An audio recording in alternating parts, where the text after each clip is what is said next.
राष्ट्रीय राजधानी दिल्ली में सबसे व्यस्त कहा जाने वाला चौराहा आईटीओ चौराहे पर सोमवार सुबह एक कार में आग लग गई। देखते ही देखते आग ने भयावह रूप ले लिया और पूरी कार को अपने आगोश में ले लिया। रोड का नाम पता करो डीडीयू।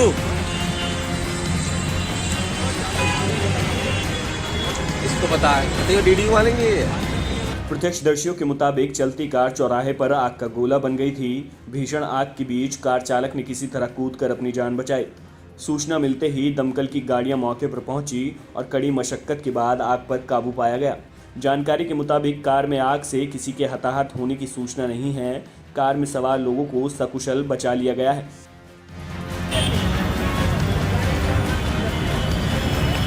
भाई साहब इधर आ जाइए। रोड का नाम पता करो डीडीयू।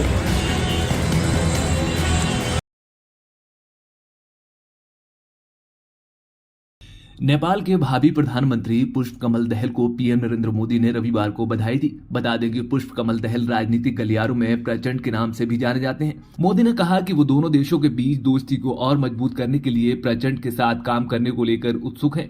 पीएम मोदी ने अपने ट्विटर हैंडल पर बधाई संदेश में लिखा है कि प्रचंड को नेपाल का प्रधानमंत्री निर्वाचित होने पर हार्दिक बधाई।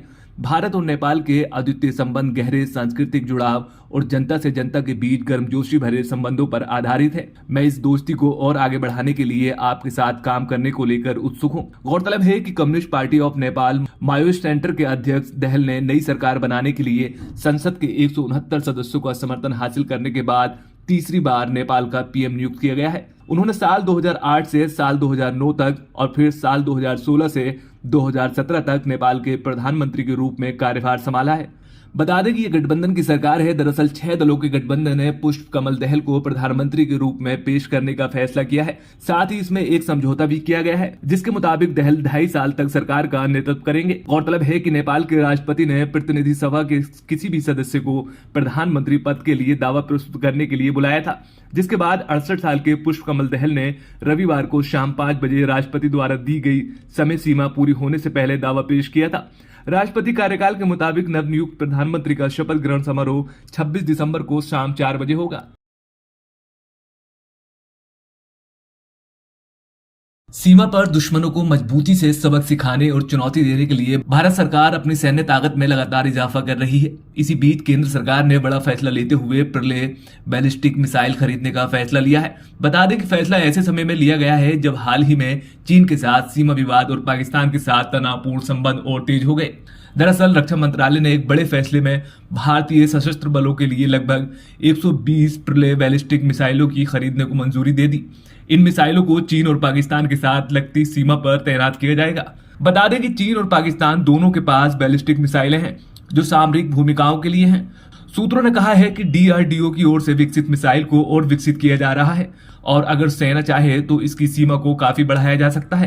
प्रलय बैलिस्टिक मिसाइल सतह से सतह पर मार करने वाली मिसाइल है। इंटरसेप्टर मिसाइलों को हराने में सक्षम बनाने के लिए इसे विकसित किया गया है। ये मध्य हवा में एक निश्चित सीमा तय करने के बाद अपना रास्ता बदलने की क्षमता रखती है। प्रलय एक सॉलिड प्रोपेलेंट रॉकेट मोटर और अन्य नई तकनीकों से संचालित होने वाली मिसाइल है। साल 2015 के आसपास मिसाइल सिस्टम का विकास होना शुरू हुआ और इस तरह की क्षमता के विकास को दिवंगत जनरल बिपिन रावत ने थल सेनाध्यक्ष के रूप में बढ़ावा दिया था। इस मिसाइल का पिछले साल 21 दिसंबर और 22 दिसंबर को लगातार 2 बार सफल परीक्षण किया गया था। मिसाइल गाइडेंस सिस्टम और आधुनिक नेविगेशन और एकीकृत वैमानिकी शामिल है। प्रलय बैलिस्टिक मिसाइल को सबसे पहले भारतीय वायुसेना में शामिल किया जाएगा, जिसके बाद भारतीय थल सेना में शामिल होने की संभावना है। इस तरह की मिसाइल सिस्टम का इस्तेमाल दुश्मन के एयर डिफेंस सिस्टम और दूसरे हथियारों को नष्ट करने के लिए किया जा सकता है।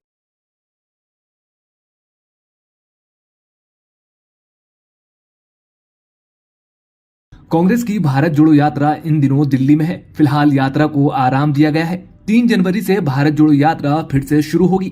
3 जनवरी को भारत जोड़ो यात्रा गाजियाबाद के लोनी बॉर्डर से उत्तर प्रदेश में एंट्री करेगी। वहीं कांग्रेस नेता राहुल गांधी ने सोमवार सुबह महात्मा गांधी, इंदिरा गांधी, राजीव गांधी, जवाहरलाल नेहरू, लाल बहादुर शास्त्री और अटल बिहारी वाजपेयी की समाधि स्थल पहुंचकर उन्हें श्रद्धांजलि दी। वहीं भारत जोड़ो यात्रा के दौरान ठंड में भी राहुल गांधी का टी शर्ट पहनकर चलना चर्चा का विषय बन गया है। बता दें कि ठंड में भी टी शर्ट पहनने को लेकर उनसे मीडिया ने सवाल किया, जिसका जिक्र कांग्रेस नेता राहुल गांधी ने अपने संबोधन में किया। राहुल गांधी ने अपने संबोधन में गरीब मजदूरों का जिक्र करते हुए इस सवाल का जवाब दिया। प्रेस वाले ने मुझे पूछा, क्या आपको ठंड नहीं लगती? और मैंने सोचा ये मुझसे पूछ रहे हैं, हिंदुस्तान के किसान से क्यों नहीं पूछते? ये हिंदुस्तान के मजदूर से क्यों नहीं पूछते? ये हिंदुस्तान के गरीब बच्चों से क्यों नहीं पूछते? फिर कहते देखो 2800 किलोमीटर चल लिए, कोई बड़ी बात नहीं है, पूरा हिंदुस्तान चलता है, जिंदगी भर चलता है, किसान चलता है, मजदूर चलता है, फैक्ट्री में जो काम करते हैं वो चलते हैं।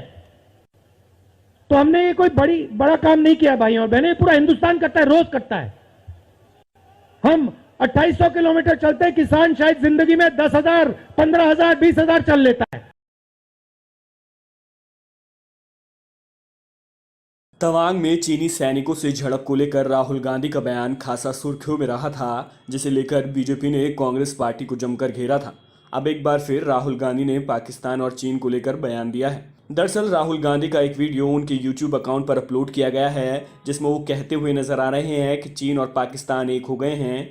हमारे दो दुश्मन थे, एक पाकिस्तान और एक चाइना, और हमारी जो पॉलिसी थी उन दोनों को अलग करके रखने की पॉलिसी थी। फॉरेन पॉलिसी के पीछे यही आइडिया था, जब राजीव गांधी जी वहां गए उसका भी यही आइडिया था कि ये दोनों एक साथ ना हो जाए। पहले लोग कहते थे 2 फ्रंट वॉर नहीं होनी चाहिए, फिर उसके बाद लोगों ने कहा 2.5 फ्रंट वॉर चल रही है। 2.5 फ्रंट मतलब चाइना, पाकिस्तान, टेररिज्म।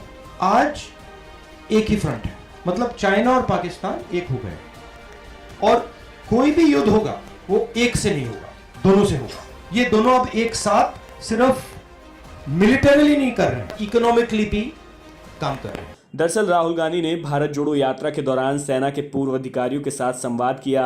इस दौरान राहुल गांधी ने कहा कि भारत और चीनी सैनिकों के बीच गलवान और डोकलाम में हुई झड़प का आपस में संबंध है। हमारी माइंडसेट अभी भी 2.5 फ्रंट वॉर की माइंडसेट है। हमारी माइंडसेट जॉइंट ऑपरेबिलिटी की नहीं है, हमारी माइंडसेट साइबर वॉरफेयर की नहीं है। India is now extremely vulnerable.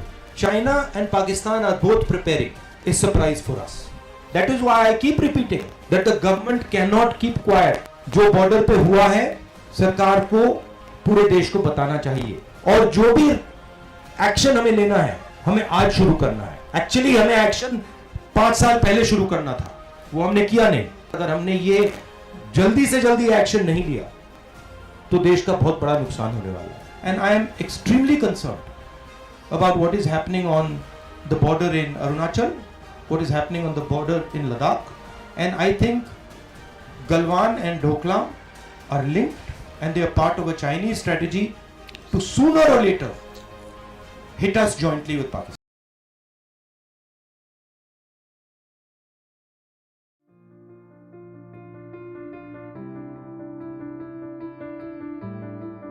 Actress Tunisha Sharma के निधन से इस वक्त हर कोई सदमे में है। तुनिशा ने अपने शो के सेट पर फांसी लगाकर अपनी जान दे दी। 20 साल की उम्र में तुनिशा ने ऐसा कदम क्यों उठाया, इस समय हर कोई इसका जवाब जानना चाहता है। इस बीच मीडिया के द्वारा परिवार से भी बहुत कुछ जानने की कोशिश की गई, जहां एक करीबी ने इस केस को लेकर बात की। बताया कि जब हम वहां पहुंचे तो सब कुछ खत्म हो चुका था। देखें ये वीडियो। कुछ नहीं, हम लोग पहुंचे एकदम से और देखा तो नहीं थी वो, तब तक सब हो चुका था। सर, तनिषा की माँ की हालत हमने सुना है काफ़ी ख़राब है, और उनकी हालत काफ़ी ख़राब है, वो बात करने की कंडीशन में नहीं है। जो भी होगा, अब जो कोर्ट डिसाइड करेगी, जो पुलिस इन्वेस्टिगेट करेगी, हम लोग उसी चीज़ को मानेंगे। तो सरजान के वकील की तरफ से कहा गया है कि ब्रेकअप बहुत पहले हो गया था, तो अभी नहीं, अभी 10-12 दिन पहले ही तुनिशा की मम्मी ने जीशान को समझाया भी था कि जो भी है, जो भी था पहले, इतना ज़्यादा क्लोज आने के बाद अब एकदम से बोलोगे कि ब्रेकअप हो गया तो नहीं कोई समझता है। और दोनों रोज़ सेट पे शूट करते थे, दोनों को डेली आमने सामने भी आना होता था। तो अब क्या सेट उस दिन क्या हुआ, कल क्या हुआ, क्या पता नहीं। अब पुलिस इन्वेस्टिगेट करेगी तभी पता चलेगा। सर, एंजाइटी के अटैक्स आए थे, क्या उसका रीज़न हो सकता है? एंजाइटी का अटैक उन्हें अभी 10 दिन पहले ही आया था। जिसमें कि वो भी इसी स्ट्रेस की वजह से आया था। आप मानते हैं कि इसमें उनकी मौत के पीछे सुजैन जिम्मेदार है? जी, बाकी हाँ मुझे ऐसा लगता है, क्योंकि बाकी तो जो देखिए अभी कोर्ट क्या फैसला करती है, कोर्ट क्या बताती है, पुलिस क्या इन्वेस्टिगेट करती है, हम लोग उसी चीज़ को मानेंगे। ओके सर, अभी जैसा कि पता चला, अभी मामा जी का बाइट किया तो हमने पता चला कि हम जो अंतिम संस्कार है वो अभी 2 दिन बाद कर रहे हैं, 27 तारीख को 27 को कर रहे करेंगे। हैं। जी, करीबियों का कहना है कि हमने सब कुछ पुलिस और कोर्ट पर छोड़ा हुआ है, वो जो कहेंगे हम वही मानेंगे। लेकिन अभी भी तुनीशा की मां बिल्कुल ठीक नहीं है। जानकारी के लिए बता दें, तुनीशा शर्मा ने 24 दिसंबर को अपने एक्स बॉयफ्रेंड और को स्टार शीजान मोहम्मद खान के मेकअप रूम में फांसी लगाकर खुद की जान ले ली। ये दोनों सीरियल अली बाबा दास्तान काबुल में नजर आए थे। शीजान के खिलाफ आत्महत्या के लिए उकसाने का केस बना, जिसके लिए शीजान को अरेस्ट कर लिया गया। तुनीशा की बॉडी को मुंबई के जेजे अस्पताल में पोस्टमार्टम के लिए ले जाया गया था और रिपोर्ट के अनुसार तुनीशा की मौत दम घुटने से हुई है। उसके शरीर पर चोट के कई निशान भी मिले हैं।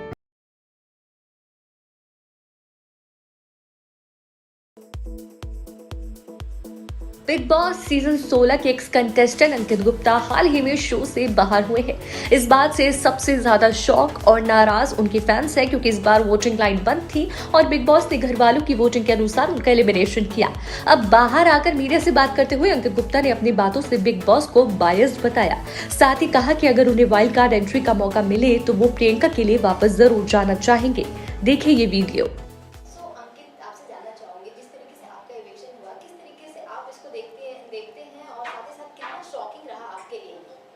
एक्चुअली थोड़ा सा शॉकिंग था, क्योंकि इस बार एविक्शन घर वालों के हाथ में दिया था, जनता के हाथ में नहीं दिया था, और थोड़ा सा अनफेयर भी लगा। अगर जनता के हाथ में होता तो आई एम प्रीटी श्योर कि मैं शायद यहाँ पे नहीं होता अभी। घर वालों के साथ आप रह रहे थे, कौन सा ऐसा लगा कि अनफेयर किस तरीके से आपको लगा, जिस तरीके से बिग बॉस ने खेला है? क्या वो बिग बॉस अनफेयर लगे या फिर घर वाले जितने कंटेस्टेंट थे, कौन सबसे ज़्यादा अनफेयर लगा आपको? मुझे ये डिसीजन थोड़ा सा अनफेयर लगा कि इस बार के एविक्शन घर वालों के हाथ में होंगे। सो जिस तरीके से स्टार्टिंग से ही देखा जा रहा था कि बिग बॉस खेलेंगे और बिग बॉस ने ऐसा खेला, क्या आपने ये एक्सपेक्ट किया था? बिल्कुल भी एक्सपेक्ट नहीं किया था, तो बहुत शॉकिंग था। क्योंकि मुझे ज़्यादा पता नहीं है बिग बॉस के पुराने सीजन्स के बारे में, बट शायद कभी ऐसा नहीं हुआ होगा, I am not really sure. But घर वालों के हाथ में एविक्शन अगर ऐसे ही होना होता तो फिर यार, तो मतलब ऑब्वियसली बात है, अगर कुछ लोग जो ग्रुप बना के खेल रहे हैं, वो जो इंडिविजुअल लोग हैं उनको टारगेट करके निकालेंगे पहले। जिस तरीके से वोटिंग हुई, किसका आपको लगा कि अनफेयर हुआ, या फिर किसको आप समझ रहे थे कि वो दोस्त है और वो आपको ये नॉमिनेट कर दिए? मुझे सुम्बुल का थोड़ा शॉकिंग लगा था। सुम्बुल और मेरी काफ़ी अच्छी बॉन्डिंग थी, फिर किसी बात पे हमारी थोड़ी सी तू मैं हुई, बट मुझे लगा नहीं था कि वो नॉमिनेट करेगी। सौंदर्या का बहुत शॉकिंग था। कुछ चीज़ें जो सौंदर्या ने समझी नहीं, उनकी वजह से उन्होंने नॉमिनेट किया। अर्चना का बहुत शॉकिंग था, क्योंकि जब अर्चना दोबारा घर में वापस आई थी और प्रियंका, मैं और सौंदर्या उनको लाने के लिए थोड़ा लड़े थे, तो अर्चना ने उस टाइम पे बोला था कि मैं माता रानी की कसम खाती हूँ, मैं तुम तीनों को तो कभी नॉमिनेट नहीं करूँगी। तो वो थोड़ा सा शॉकिंग था, बट अर्चना से थोड़ा सा एक्सपेक्टेड भी था कि वो कभी भी पलट सकती है, कभी भी धोखा दे सकती है। जिस तरीके से प्रियंका के साथ बॉन्ड है, उसको किस तरीके से आप एक्सप्लेन करना चाहेंगे? ऑडियंस को तो ये बॉन्ड काफ़ी ज़्यादा प्यारा लग रहा था, आप किस तरीके से ये बॉन्ड को एक्सप्लेन करना चाहेंगे? आई थिंक अगर आप लोग इन्जॉय कर रहे हो तो इन्जॉय करते रहो, किसी भी बॉन्ड को जस्टिफिकेशन देने की क्या ज़रूरत है, या कोई नाम देने की क्या ज़रूरत है। 2 साल से हम तो जस्टिफाई करते आ रहे हैं कि हम दोस्त हैं, बहुत अच्छे दोस्त हैं, बट अभी सोच लो अपने आप जो भी सोचना है। बता दें, अंकित गुप्ता ने इस बीच सुम्बुल को लेकर बात की। कहा कि सुम्बुल और सौंदर्या से एक्सपेक्ट नहीं किया था कि वो एविक्शन के लिए मेरा नाम लेंगे।